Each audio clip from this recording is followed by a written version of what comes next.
हमारे ऊपर प्रभु की कृपा है ये हम कैसे पहचाने?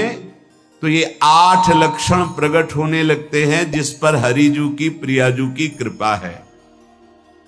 पहला, घोर अपराध करने वाले के प्रति भी दया की भावना, आचार्य कृपा, गुरु कृपा। अपराधी पर भी क्षमा का भाव होना। भला ऐसा है? अपराधी पर भी क्षमा का भाव होना, ये हरि कृपा पात्र में ही होगा, अन्य में नहीं। तो अगर अपने हृदय में ऐसा लगे कि ऐसा नहीं है तो हरिजू से प्रार्थना करनी चाहिए कि कृपा करो मेरे में सामर्थ्य आवे। दूसरा, अनुसूया, वो किसी भी के प्रति कभी भी कोई दोष दर्शन ही नहीं करेगा। दोष कथन, दोष श्रवण की तो बात जाने दो।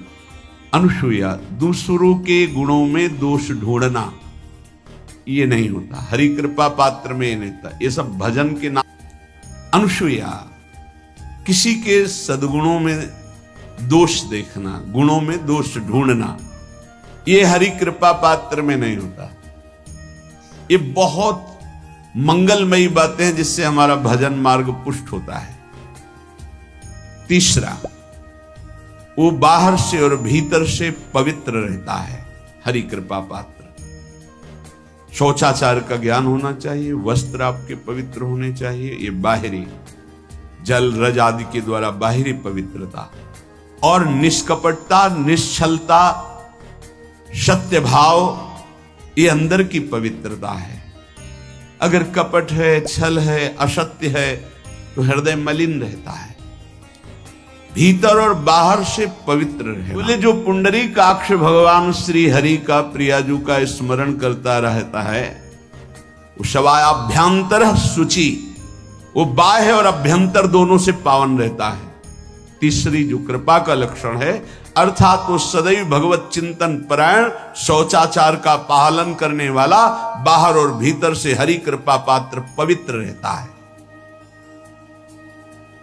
लघु शंका में जल पात्र में रखा जाता है, जनेंद्रिय को पवित्र किया जाता है, फिर हाथ रज से धो के, फिर कुल्ला करके, आचमन करके, पैर धोकर, ऐसे पवित्र आचरण, ऐसे पशुवत व्यवहार ठीक नहीं। कुछ लोग ऐसी गलती करते हैं कि जिसमें शौच हुआ जाता है उसी में बैठकर लघु शंका करते तो सारे वस्त्र, पूरा शरीर अपवित्र हो गया आपका।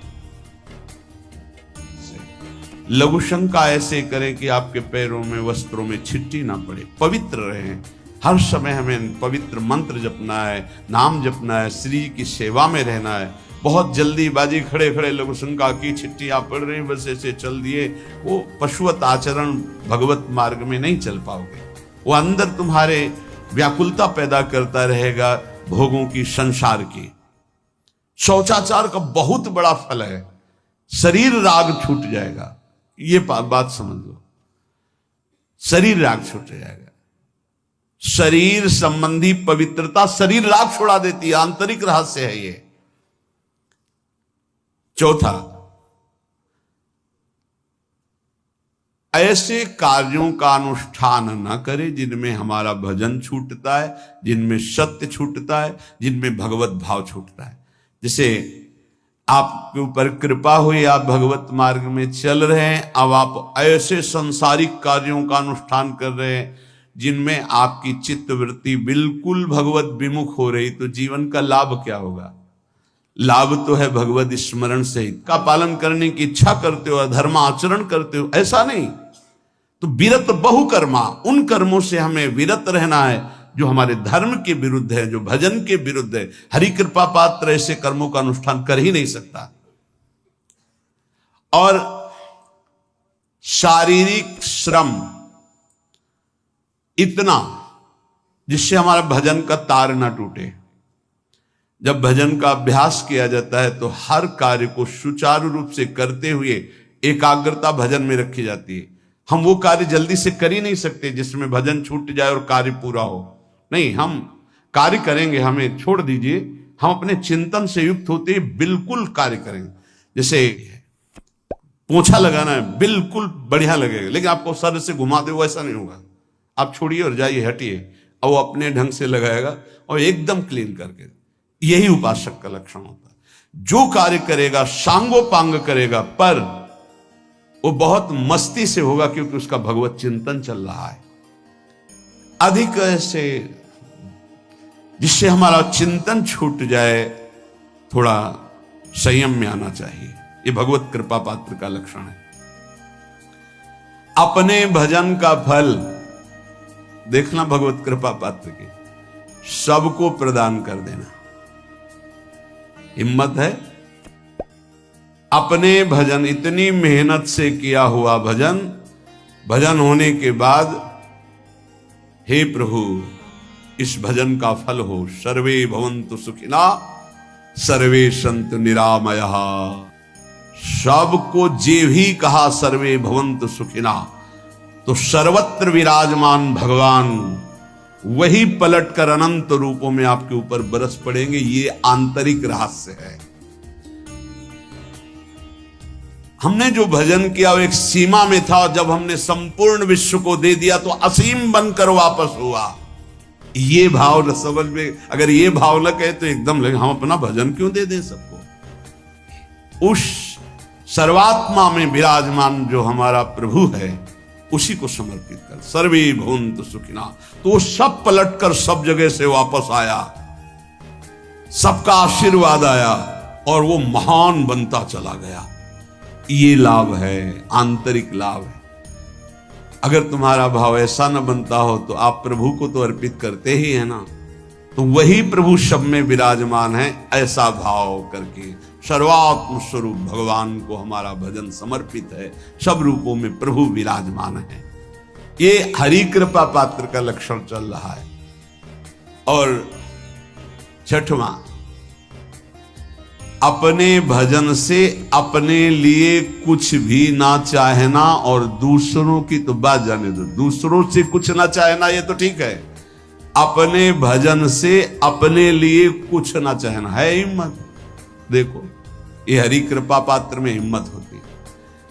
अपना भजन अपने प्रयोग में ना लाना, इसका भी आंतरिक रहस्य है। अपने प्रयोग में आप शरीर को लेकर के बोलेंगे, अगर स्वरूप को लेकर तो प्रयोग की कोई वहां जरूरत ही नहीं। स्वरूप पूर्ण काम है, वहां कोई अभाव नहीं। जब आप कोई भाव अपने लिए करेंगे तो देह भाव होगा। देह भाव से किसी विषय की मांग होगी। विषय पूर्ति भजन का फल नहीं होता, भजन का फल होता विषय निवृत्ति। बहुत जोर की बात है, कैसे समझ में नहीं हुई। क्या चाहिए?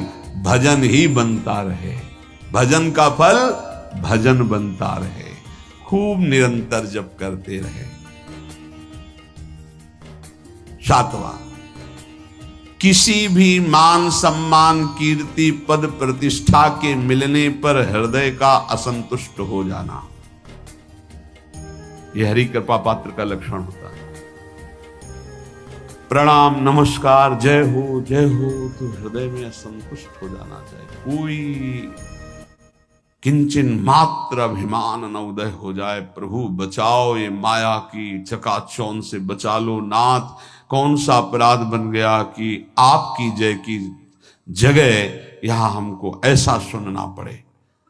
जैसे एक बार महापुरुष जन कह रहे थे कि जब गुरुजन बड़ाई करने लगे सामने शिष्य की, तो उसको ग्रीवा झुका लेनी चाहिए, पश्चाताप करना चाहे कि कोई गलती हो गई, आज हमारे गुरुजी ने हमारी बड़ाई कैसे कर दी। इसका मतलब कोई दोष बन गया, कोई गलती हो गई, और प्रार्थना करना चाहे कि क्षमा कीजिएगा महाराज, अगर कोई गलती हो तो दंड दीजिएगा, लेकिन ये दंड मत दीजिएगा कि आप हमारी प्रशंसा कर रहे। भगवान इससे बड़ा और कोई दंड नहीं हो, ऐसा महसूस होना चाहिए।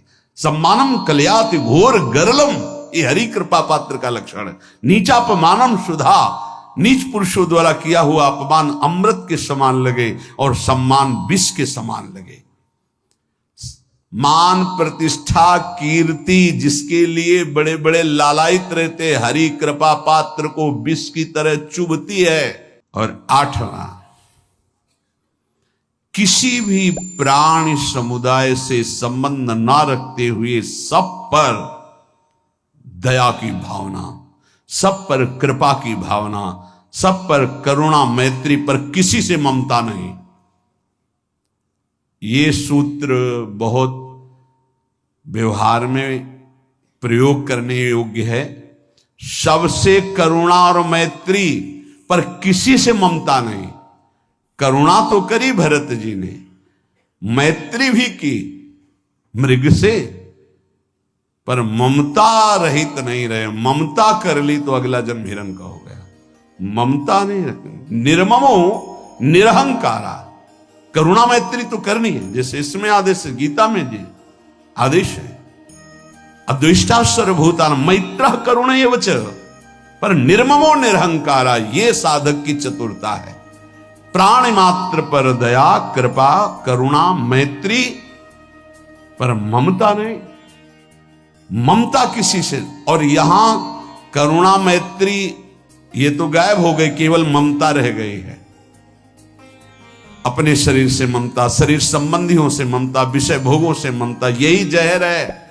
संबंध में ये ममता ही जहर है, विचारों में अहंकार जहर है, कर्मों में ये आसक्ति जहर है।